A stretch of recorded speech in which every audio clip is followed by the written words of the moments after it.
And today we have here, as usually in our StampiamoavantiTG at the shows, our friends and the analyst, Pat McGrew. Good morning, Pat. Good morning, Alexia. How are you? Oh, fine. And you?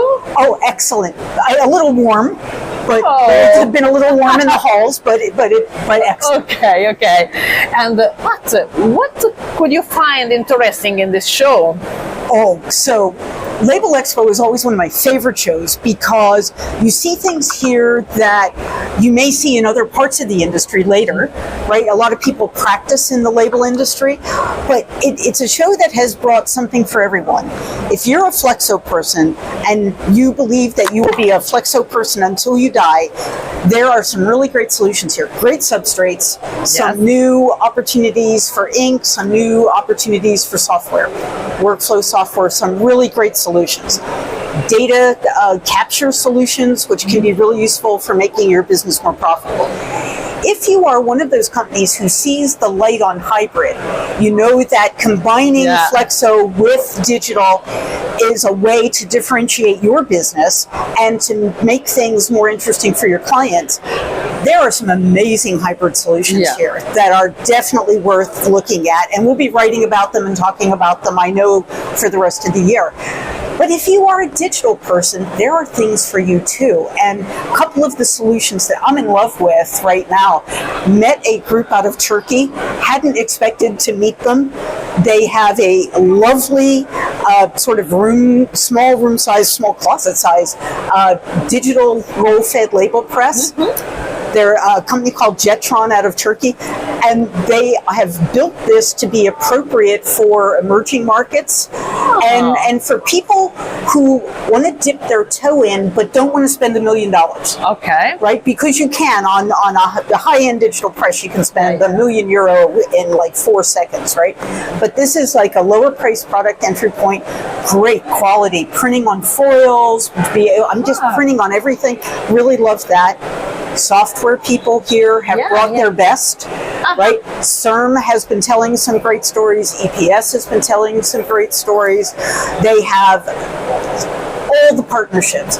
So the most amazing thing about Labelexpo is as you walk up and down the aisles, you see that this is an industry that understands that partnership is important. Yes, definitely. This is one of the key words. The first one you told us is hybrid, and the second one is partnership. The 25% of companies exhibiting here are merging their experience for that. They are, and it seems to be a story that resonates. Normally you go to a show and you see the stands that have the little theaters in them, and you always feel badly for them because no one ever sits down unless their feet are tired. Here, they're sitting down and they're taking notes. And it's been great to watch. So for me, Labelexpo, always excellent. And this show, it's delivering on the promise of some innovation. And what about the big exhibitors? So all of our friends are here. We call them the usual suspects. So Canon, with their Edel merging now, that they are here. Omet is here. HP is here. Durst is here. Bobst is here. Cartus is here. Lombardi is here. I mean, all of our friends from the industry are here. All of their stands they're very crowded. It's hard to get attention of someone unless you already have an appointment booked with them. But they've all brought really interesting solutions. Omet probably wins the crown for having brought like everything they could bring and showing innovation. So I love that. And also they sell here. They are always celebrating. They are always celebrating. And they're a company that recognizes that they have to serve different levels of the market and different areas of the market, and they have the right story for each of those markets, which is what I really like about them. Just a question, what do you think about the change of the name and the rebranding of this show that is an iconic and historical show in the market? So we will be calling it Labelexpo for the next decade. I know. It's still Labelexpo. Are you going to go to Labelexpo? I understand the rebranding.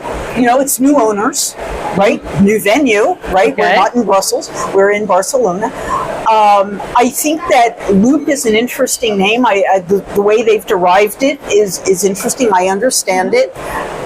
And I wish them the best with the rebranding. I hope that it brings that reinvigoration that they're looking for. Because again, this Label Expo is different. This is the first time that they've invited a wider array of people. They've incorporated folding carton and packaging in a way that we didn't. It was always here. We just didn't talk about it as much. Yeah. And now it's actually part of the show mission to bring that together. So, I mean, the rebranding is appropriate. It's still going to be hard not to call it Label Expo. Okay. Thank you, Pat, for your opinion and your good advice on this show, and see you soon. Next show. And